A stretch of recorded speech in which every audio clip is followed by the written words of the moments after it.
Bonjour, dans ce petit tutoriel, j'aimerais aujourd'hui vous montrer comment utiliser les fonctions de soulignement ou de surlignement des textes que vous pouvez lire dans ce magnifique outil qu'est la bibliothèque de l'Évangile. Pour ce faire, je vais choisir un passage des Écritures, en l'occurrence ici le Nouveau Testament. Et imaginons que je commence à étudier dans le livre de Luc, le chapitre 2. Je voudrais surligner le verset 7 par exemple. Donc je vais le sélectionner.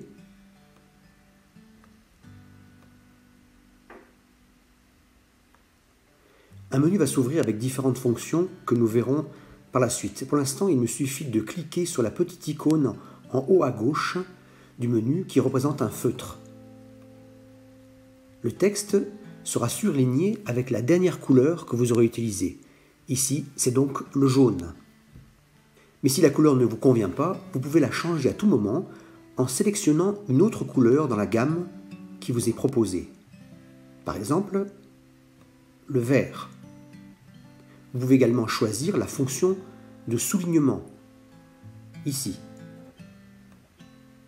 Et finalement, vous avez le droit de changer d'avis en fonction des codes de couleurs qui sont les vôtres. Il vous suffira de taper sur la fonction supprimer et le soulignement ou le surlignement disparaîtront. Une des qualités de cette fonction est qu'elle vous permet aussi la superposition des couleurs. Si je reprends ici mon verset 7, je vais le sélectionner, mais que je veux mettre l'accent sur une partie du verset. Donc je vais choisir la dernière couleur, par exemple c'était, disons, allez, je vais reprendre le surlignement, pardon, mais imaginons que je voudrais surligner un passage qui me semble plus important. Donc je vais choisir par exemple son fils premier-né.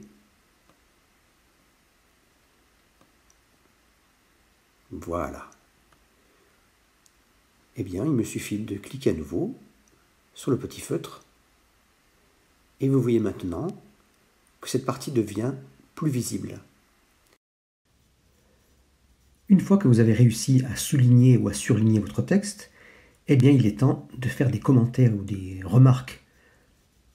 Pour ce faire, je vais cliquer sur cette partie, sur la généalogie, dont parle ici Néphi au sujet de son père, et vous voyez, je vais cliquer sur la fonction remarque. S'ouvre une fenêtre dans laquelle vous pouvez noter vos commentaires, vos remarques, celles qui vous viennent à l'esprit, pour ne pas les oublier, et vous pouvez même y ajouter un titre. Regardez, une fois que je l'ai fait, j'ai une petite note dans la marge qui m'indique qu'un commentaire ou une remarque a été faite.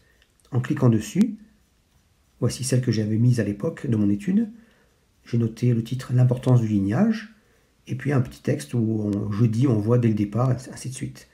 Donc c'est très facile de noter des commentaires et vous pouvez même y revenir ensuite en modifiant la note